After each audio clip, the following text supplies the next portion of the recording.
Hey guys, I'm Loic Bruni. Welcome to Outspoken. This series is about chatting with a different rider on each race. And today we have Greg, the GOAT. So let's go through it. So when I first started World Cups, you were already like a legend. And I got into a team, Lapierre Gravity International or whatever, where they just signed Sam Blenkinsop. Yeah. And the rumor was that instead of Blinky, they were supposed to sign you. Is it true? Yeah. Okay, so yeah, it was. I'd been on the syndicate for 2 years, and Lauren came over and had a little chat and decided, and decided to make an offer and see if I wanted to go into Lapierre. And it was looking good, Lauren runs a great program, and you wouldn't be on it for so long if he didn't. And it just seemed right to me to stay on the syndicate, and I felt really comfortable and really at home. So, yeah, that's just where it ended up. So what we're saying, we could have been teammates. Yeah, I know, exactly. Yeah. It would have been so different. And actually, for you, how different could have it been? Like, you had so many good races in seasons with the syndicate. Do you think it would have been any different, or image-wise too? Like, because Laurent is kind of a bit more present. Like, it would be more like a manager. You're kind of free at syndicate. Yeah, we are a little bit more free. I think I'd raced for so many years. I quite enjoyed the freedom of the syndicate. I think that kind of gave me a second wind to racing. It wasn't stale of racing. I think we're so lucky we only race for 6 months of the year, and for the rest of the time we're home. So when it starts again, it's all new. And but syndicate, not that it's not structured, it's just more free. And I think that allowed me to be more who I am. Yeah, because you have each rider has his own kit, own sponsor. That's pretty cool, actually. That's something you start to spread. Like, what do you mean? Like team,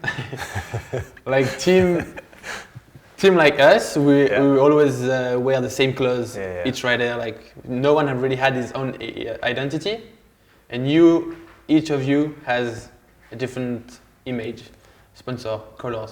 So that was pretty cool, and I think, to me, that's the way it should be. And I think Laurent now understood this a little bit, and it's good. I think it works for, we had myself, Nathan, Rennie, Josh Bryceland, and Steve Peat all on one team. So it's although you're racing on the same bike, you're not really under each other because your images are completely different. So you still get the exposure that you need and not be covered up by someone else. And I think that's quite important when you got 4 big riders that can win on any race, Yeah, and actually there was 4 of the best ones. Now that Finn is starting to be good, it's hard, inside the team. How was it to be teammates, friends, but also the worst rivals? Like, you want to beat them, they want to beat you so bad. We didn't really have rivalry in the syndicate back in the day, which was quite unique in a team. Steve and I have always been good friends. We've always practiced together and help each other in the racing, and left the racing to the racing. Because it's, we're not, we're racing each other, but we're not really. It doesn't matter what you've done on the track, it's not going to affect my race. So it's... No, but at the same time, you race each other. We do, yeah. Like, if he beats you, are you not... Then he just raced better than I did. Yeah, but then that's a good mindset. But for me, so that's why it just works so well, because we're all so stoked for each other, and we worked well together as a team. We're all helping each other. We practiced together, shared lines, shared everything, and I think it gave us a little bit of an advantage on the other teams. No, but I agree. But still, I don't know. Like with Blinky, I had a little bit the same feeling because he was like my big brother, my idol. But with someone like Finn, who clearly wants to beat you and tells you that, when he's beating you, he's making sure he's beating you. So it's kind of hard. Like, he's got a lot to prove, and again, and maybe that's where the clothing thing kind of separates everyone. Yeah, but I think maybe he wouldn't feel that way if he was on some. I think that's what made the strength of the syndicate also through the history. I talked a little bit with Amaury about Instagram, and you a little bit like, if we're kind of the same on Instagram, I would say. we do it because it's part of the job. Yeah. But you don't share a lot of your private life. Do you want to keep it private or? I find social media quite tough. Yeah. I'm pretty busy off the bike, so my days are long, and to sit for an hour playing on Instagram's pretty hard. And getting the media itself is tough, and then trying to figure out captions. I've got, I have other things that I need to get done. So I think my private life also can be sometimes a little wilder than normal. Oh, yeah? And maybe that won't really come across too well. Tell us about that. Well, if you're having a big thrash, it's probably not always the best thing to post on some videos of it. Yes and no, because we all know you love that, even though you look like And when I'm having a big thrash, the last thing I want to do is film myself and talk to my phone like an idiot and then post it. I'm having fun. Why do I need to do that? I like that. But yeah. I think if someone else caught it, which has been caught quite a few times and posted it up, it doesn't bother me. But yeah, you say you're busy, and I know you have a little bit of a good businessman in you. Yeah. What else are you doing when you're not Instagramming or writing? We have the bike shop at home, obviously, and that takes probably a lot of time. We just opened a coffee shop as well. Okay. We run like a property company, and I'm director of a distribution company in South Africa. It's crazy. Rush Sports.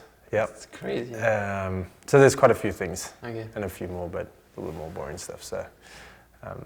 Did you start it lately, or it's always been like that?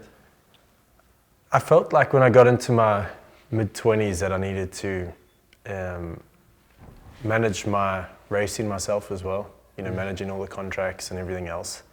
And I think nowadays it's a bit tougher because of social media. It takes a lot of time out of you. But I didn't finish school, so I didn't finish high school. I left South Africa to go to Europe and learn to race. So Okay. I felt that since I haven't studied, I need some experience in things. So dealing with contracts, dealing with teams and sponsors, although there's been a few mistakes here and there, it's been pretty good, and I've got experience with it. And then the other thing was trying to invest properly and make sure that, our lives are different to most people's. We earn quite a bit more money now than we will when we finish racing. So instead of everyone else, they build up to when they retire, we make all our money in the beginning of our lives, and then we have to try and make it work for the rest. So that's It's so good, man. that's my What a wise conservative approach to life. Man, that's so good, because I've always been like respected, let's say, because I went to school for a long time, but now that I quit school, I didn't do anything. So I think now it's time for me to get inspired by you more than chilling. And It's hard because I think I jumped into quite a few things, so not everything's worked out well, but it's also been experience where I can afford that it didn't work out well. So, but at the same time, it's tough, doing a 12, 14-hour workday is not uncommon in the off season, but it's a good balance, and you learn to juggle things. And I just feel, now I'm coming towards the end of my career, I don't want to have to finish racing and go, what am I going to do now? I think, I want stuff to really be rolling through. So take the pressure off and stop when I feel like I need to stop. so what, you say you're coming to the end of the career, I didn't say it, you said it. What's the... Well, at 37, I can't just be naive and think that it's going to go for another 10 years. I know, but what's in your mind? I know you're not going to be there. When I stop beating you, that's when when you beat me for a few times, then I'll retire. Okay. And what are the goals?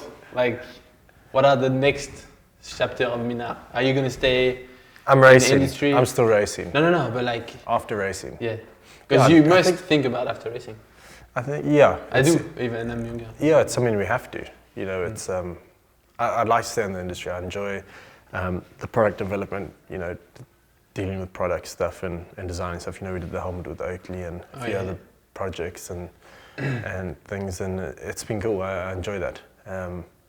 So I'll probably continue that. But I think it's wise to think that you can't race forever, but at the same time, I'm enjoying racing now, and I think I've got a couple more years in me.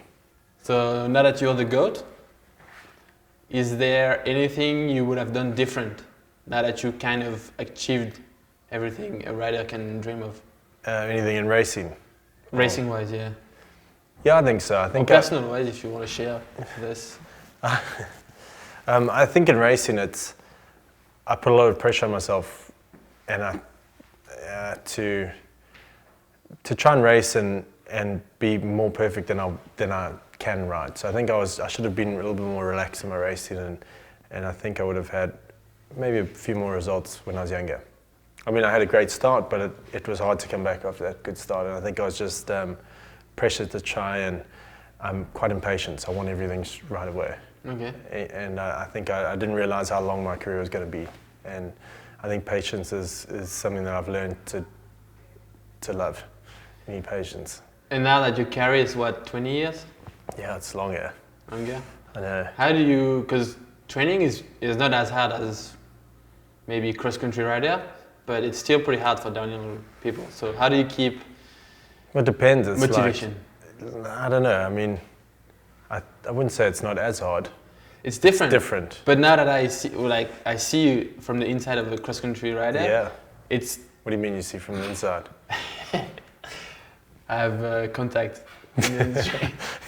But I know it's cross-country, like they live for training. You know, they wake up, eat super well, go for a long training. Do you think they just like the feeling of chamois between their legs? I don't know, 'cause I think that's just... Can you imagine just putting chamois on every day and just hanging out in it? I know it's hard, that's why we're not cross-country rider, we could not do it, I think. But still, we put chamois sometimes, and we go to the gym sometimes, and every day we train. In your chamois, in the gym? Yeah, it's really good for squats. I heard like CrossFit. Yeah, CrossFit in your chamois. Yeah. Hey, it's you gotta try, man. But still. Do you use chamois cream? No. Actually, I don't use chamois so much. I just for road bike. But when I go road bike, sometimes I'm like, fuck. And I'm not so... like, it's hard to, you know? Like, we do a fun sport. At the beginning, downhill is the people who want to have fun. Yeah. But then you take it to a job, and it's like, okay, you have to be fit. I mean, the training is hard. I mean, it's different. It's not... I think the difference between our training and cross-country training is cross-country is pretty much on the bike. And it's just hours. And off the bike, because they rest all day pretty much. Where ours is like we're in the gym, or we intervals, or we technical training. There's lots of variance to our training. So you still like it? I get bored of training there. Training sucks. You know, like going out on the bike and doing the same routes. It's like, I went for my first bike holiday for 2 nights with Geordie from Fox, the puzzler. And it was funny because I'd never been anywhere with a bike just to ride for fun. Because whenever you take your bike, you go and you ride from home to train, and then you get back and you go do something fun. And this was a place where we've taken our bikes to purposely ride for fun. I had such a good time, I wanted to keep going. But it's not like that all the time. You know, it's nice to get I find I like to get off the bike to have fun when I'm home. You know, go surfing or motocross or something, golf. But yeah, it can be tough. It's, you know, riding the same trails and same routes. It's long and hard, but I think that's what we get paid to do. So, how did Maribor felt? I don't want to put the thing in the thing, but... Oh, you are? Okay, let's skip it then. But no, Maribor was a funny one because I really felt ready for the weekend. You know, in time training, you were 2 seconds ahead of me, and I was like, oh, okay, that's, you know, just where I need to be. Good time. And then that rain came, and I got down, and I had a little crash, nothing big, and I rolled past Kathy, and she goes, oh, don't worry about it. It's like, well, I hope I qualify. She goes, of course you'll qualify. We've never thought of not qualifying. And then I'm sitting there speaking to Rob, and it's just like, oh, you're in 55th, now you're in 58th, and I was like, I'm not going to qualify. And it's just something I never thought about. So for literally 10 seconds, I was just like, it was just a weird space to be in. Yeah. But then I just had some drinks and just enjoyed my night. Yeah. But I would not have cried if I was you there. But imagine you are... I felt like crying. Okay. Tane gave me a hug, I was about to cry on her shoulder. Okay. then I like, that was the But thing. it's that okay 10 to cry. seconds. It's okay Oh to yeah, cry. it's good to cry. Like sometimes you're human, you know? But I've noticed over the years, with lots of French riders, the French riders seem to cry a lot. I remember some because of the we are women romantic. We are sensitive, you know? What romantic? What's that got to do with I don't know. crashing? It's good. I remember there were some French women who used to go around the back of the pits and cry, and all these Frenchies. Why is that? First of all, I think you know what it feels like to be in a race, to be ready to do well, and then to fuck it up, literally. So maybe you don't care about fucking the things up, but when I crash, I'm devastated. I'm like, I live for this a little bit. Yeah, see, when I crash and I like really mess up a race, I don't cry, I just go and drink. I think that's your way to cry, because it's kind of the same, you know. It's your way to deal with the disappointment. Yeah. No, I get disappointed. I get disappointed myself. Yeah, of course. Yeah. I don't know if it's a French thing actually, but if I win, I cry too. I don't know. I'm someone like this. Like I would not cry and cry a river, like Trent Justin, but I will be so like. So it's not a spoil sport thing. No, but it's so like I think French people maybe we do it more with the heart, and when we fail, it's like. So when you succeed, you do it with heart, and when you fail, you do it with heart. Yeah. Okay. Because if we failed, we could have succeeded. You know what I mean? But at least we tried our hardest. Yeah. I don't know, but sometimes I wish I didn't cry. Like one time, I remember in Windham, I flatted, and I was so mad, and I cried, and then 2 hours after, I was fine. I was like, why did I cry like nothing? So it's just. I've just noticed over the years the French. You just like to. No, put it's French interesting. people It's interesting to know, because I mean, some people say it's like it's because it's bad sport and this and that, and it's not. It's just because there's so much passion behind the. No, but I don't think my passion is way stronger than yours. But I don't know. It's like maybe education. Or... It's good to know. But what about when you drink gin? Because people say when they drink gin they get emotional, right? Gin is actually one of my favorite drinks, but I don't. So do you cry after a big night on gin? No. I've never seen anyone cry drinking gin. No, but I never cried because of alcohol, for example. I never got drunk and be like, you? Not because of gin. No, but like, so you know, sometimes you have I've bad probably alcohol. done some really stupid stuff, and then I don't think I've cried. No, I don't know. You never cry? Oh no, I do. When do you cry? I get really upset when something really makes me sad. Like I mean, I can almost cry. I mean, Australia World Champs, I could have cried. Yeah. Because I mean, the time that was set wasn't really fast, and I felt like I could have Hey, fuck up! That was my time. I was like, what? No, that was just a race where I felt like I could have done well, and I was good, and then. Which Australia? Cairns, World Champs. Oh yeah, Cairns. Yeah. Yeah, I remember that, and you didn't have best of luck at the final of the World Cup either. Yeah. You flatted, broke the wheel. That was disaster. But it was different, like that. That one, I felt like I didn't feel like I could cry. I was just a bit cross. I was like, but I was stoked that I'd like gone flat out for it. For me in Val de Sol to be on pace is very rare. Yeah. So that was pretty elevated, yeah. Then now in Fort Bill. Yeah. You've been, I think, the best rider here in history, like victory-wise and stuff. Mm. Why? How do you do Fort Bill? I don't know. You just race the same as always and pretty much, yeah. It goes better? I like the track because it's fast. I like the way that like you're pedaling up to speed and you're not using your brakes to slow down. Well, that doesn't sound very good. Yeah. Can we start again? I found like use your brakes to slow down. I found like this is a track where it's fast. You're like pedaling up to speed. You're doing a lot of stuff without braking. It's just like. Yeah, it's nice. It's nice feeling that.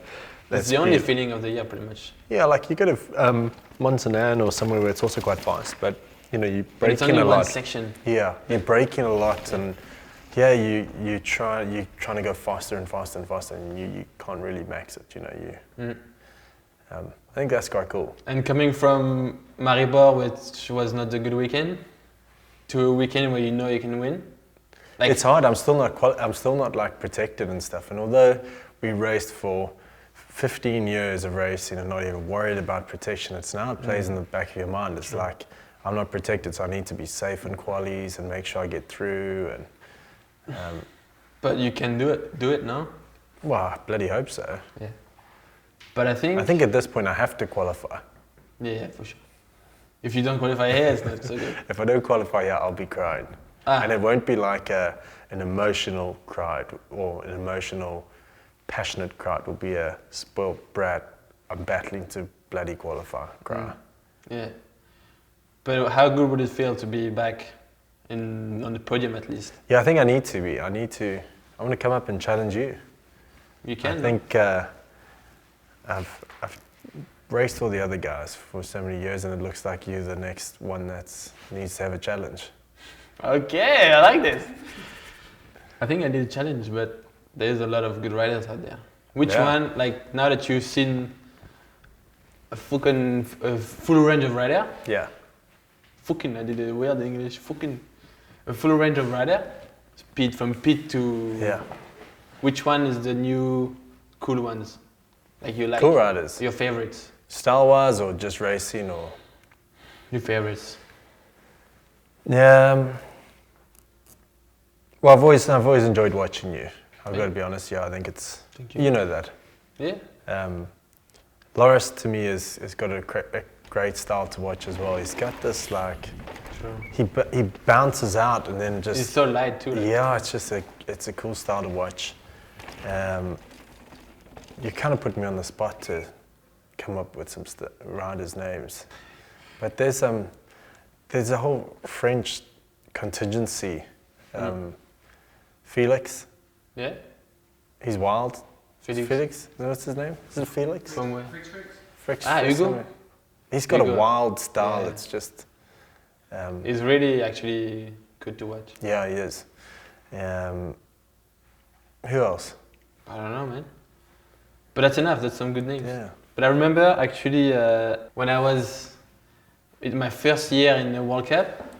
So I was 17. The same year you did the front flip in South Africa. No, that was second year in it. That was a long okay. time. Yeah. Bad memory. I did. So it was in 11. I qualified 7th at Val d'Isole, which was pretty good. Yeah, I remember that. And I never talked to you really before. And this time, I think at the top of the list, you're like, good job yesterday. And that was like.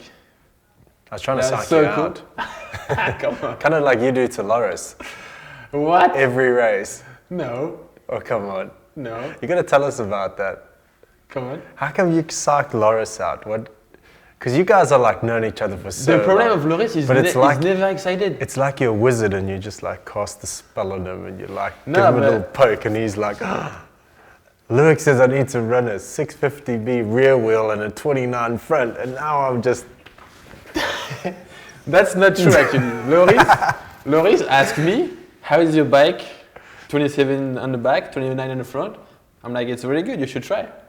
Are you going to ride it this week? Yeah. It's official.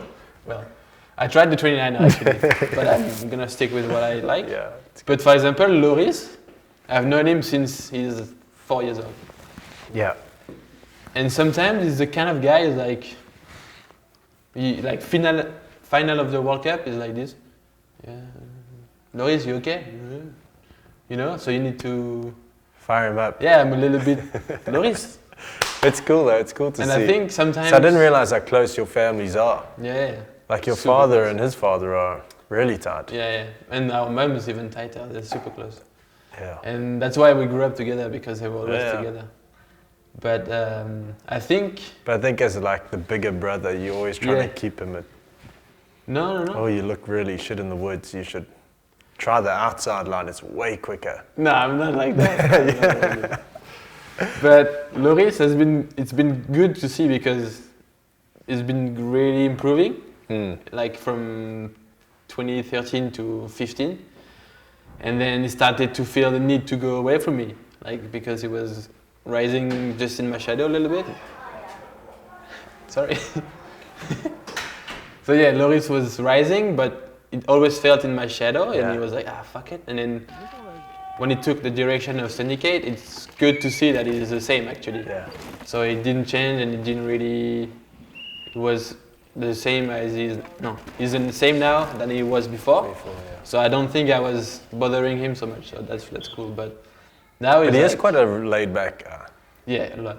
Like in Slovenia, he was riding well. Yeah. And he was ready to go for it. And I get back on the Saturday after not qualifying. Yeah. And he's got a bottle of wine and he's sitting by himself and having dinner and drinking some wine. I was like, shit, that's not really Loris. I mean, you know what I mean? Loris is always full of surprise. You're like doing stuff, you're like, what? But yeah, that's what makes him so special. Special kid. You're the oldest rider on the circuit now, it's official. Are you nostalgic? Do you miss the old days where it was a little bit, from the outside at least, because I didn't know, it was a little bit more fun, less pro, or do you like it now? I think the racing was just as tough. Okay. Although we trained hard and the racing was hard. We raced really hard. After the race was a lot more fun. Okay. Nowadays it's good to hang out with the guys that you race with, and everyone seems to get on well and have a good time, but not much has changed. It's just that it's just me and Petey hanging together because no one else is there. So that's true. But it's true that even from my old days, it was a bit more easygoing after the race. Now, like, everyone has a massive setup and they quick and go. It's not like you hang out, you take the motor of someone. Yeah. We still try to do that. Okay. But it's hard. It's harder to get everyone else excited around you. Maybe you should. I think Americh should have been born a little. Okay. I think he would have fitted in well into the racing 10 years ago. I hope so. It looked from outside. It looked so fun. Yeah, it was good. It was not that now is not fun. We still have a good time. Do you wish you had 29 wheels before when it was 26? Yeah, I think it's. I think the bigger wheels are part of the evolution of the frame, really. If we didn't try and fit bigger wheels into the bikes, we wouldn't have stretched the wheelbase out. So, wheel size to me hasn't really made that big impact on the racing. I think that the length of the bikes has made more of an impact. So if we had pushed the wheelbase out back on 26, I think it would have suited me a bit more. I wouldn't have looked like I'm racing a BMX. Yeah. But we have to go through the steps and eventually the wheels just force the bikes out. You had to. But I don't agree with you. Because I know, it's because you made all that big fuss in the beginning about 29. Now you because it was legitimate. It was legitimate. We are downhill. We are purists. We are fun people. We are inspiring the rest of mountain bike on technologies and stuff. And then now the cross country brings 29 wheel into downhill, and the wheel is actually taking away some. But now that now that you look inside of cross country, like you were saying earlier. Do you not like the influence of that? No, now that I calm down kind of on the topic, I understand because of the tracks also, we need the bikes to fit the style of tracks. So like more and more Leo gang, it's tracks who, like there's no turn like this. It's like whap, whap, whap, So 29er is not a bad option. Just when you think about from roots of the riding, when I was riding 26, then 27. why did you go to 27.5? Because I didn't have the choice actually. No. La Pierre was we like... stayed on 26 for a long time because we were stuck to the roots. And then everyone chopped the roots out, so we just went to 29. No, 27 first. Well, for a little bit. We were late on that, and then we just went to 29. I don't know, I think maybe you shouldn't have spoken so much in the beginning, and then you No, I think I'm 29 last year. I don't regret at all to have opened my mouth. No, I'm just kidding. No, but for real. I like rubbing it into you. Like, I know we had some little like battles, but I'm still in my position where I understand like the evolution, but it's not, and it doesn't make sense for a customer or whatever? All my bikes are 29. I find that when it gets tight, it's easier for me to corner still. When it's just easier, I think being tall maybe has something to do with it. I fit the bikes better. For sure, for you it's easier. I think if the wheel size had no name and it was just a wheel that was slightly bigger, I think. For you, it's like it's only this much. No, it's not much, but when you ride, you can feel it. Anyway, for you, I think it's like if I was playing basketball, and I took the thing lower, you know. So you now it's your proportion-wise, it's good. So for you, I think it was you 2 years ago. You took the turn at the perfect moment for you on training. Yeah, and I think it was good for me. I think the riding a bike that fits, or closer to fitting, was nice. I mean, I think even Steve was like, I wish he had this bike 5 years ago. Mm-hmm. But actually, when Specialized offered me the 29, like, you want to influence the brand as much as you can because you're racing their bike, so you want the best for you too. But it's hard to also always keep your, like, it's good when the industry pushes you to do some stuff. Well, I think so now I have half the problem was we went and developed the bike, and we didn't just rush it, you know, although, you know, somewhat did. But we got the combination right of how to make a 29-inch downhill bike. And I think everyone was then left with 4 weeks to try and make a 29-inch bike with all the theories that they've had of bigger wheel, this and that, without actually testing anything and trying to race one here. And then everyone was like, doesn't feel good, going back. Yeah. Whereas our bike felt amazing because we'd done the testing, we'd done all the groundwork to know how to develop and create a bike that works well. Yeah, I remember actually that everyone just rushed and had the 29 here. We had one, we didn't ride it, but we had one. Yeah, because just to show we had one, you know. And you know, when we were testing, we had some problems too, but we had done that all in the off season, and we went on the back foot to do it. So I think that might have been the difference too, when we had felt comfortable. I mean, Loris didn't like it in the beginning, and we're in San Romolo, and you know, we're trying a few different things on suspension, and the theory behind it was to run it a certain way, and which wasn't the case. And once we started to open it up a bit, Loris was like, "Oh no, it doesn't feel good." And you know, and there's times were just a little quicker. It's not a lot quicker, but he was quicker, and he thought he was slower. So that just made Loris think, well, it's good to go. I had really chosen what bike I'm riding. But why do you think last year 27 won a lot of races still? Yeah, that's because the 29s were all out. Injury. Okay. Who? You? I don't know. Just the last race I remember was Andorra, your home track. Oh yeah. My home track. Well, you live there. I mean, that's... Now I moved there like 2 months ago, and I don't, you know. Yeah. Whatever. 29 seemed to do pretty good there. In Andorra, I extinction myself. Oh right. In qualifying. Couldn't. Yeah. Anyway. So now that last question, because it's been ages actually. 29er. Tracks a little bit more open for cameras, stuff like that. You're part of the UCI at the moment, like rider representative. Where is the sport going, and where do you want it to go and not want it to go? I don't think I direct where the sport is going. Where would you like it? But when some ideas come up of direction, we try and neutralize it or push it a bit further. I think we're in a good space in the sport. I'd of course like to ride more raw, natural stuff.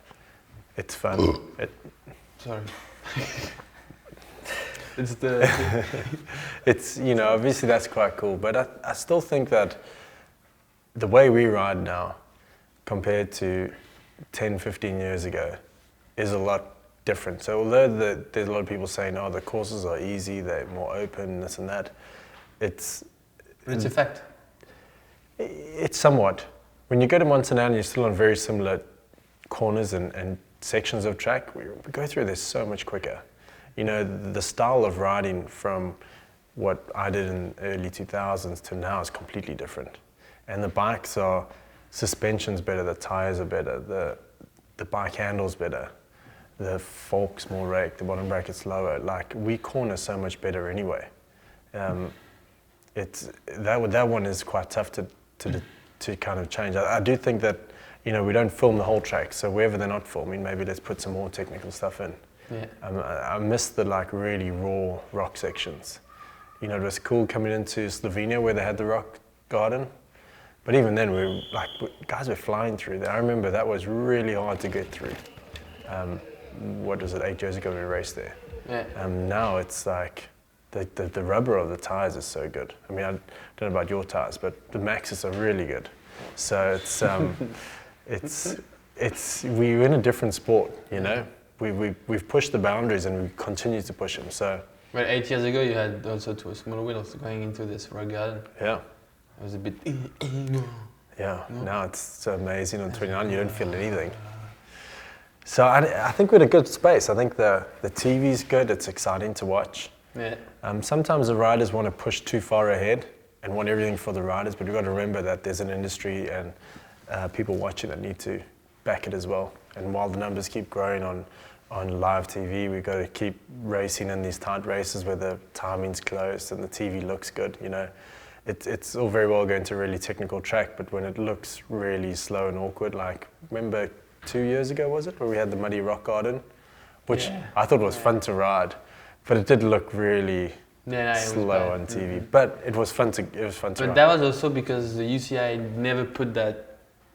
They never made it easy for you guys. No, but at the front of the mud, there was like a massive hole to sucked up all the speed, like. So we're going. But it was fun. It was, to me, it was fun because you had to like really get it good. Yeah. But I just. And actually, it was a good difference. Like people are making difference. Yeah. There. So yeah. So now it's. I do agree. We need to add more of that in. But maybe it doesn't need to be on the screen where TV can see it. Okay, Greg, we have a long chat. Thanks, bro.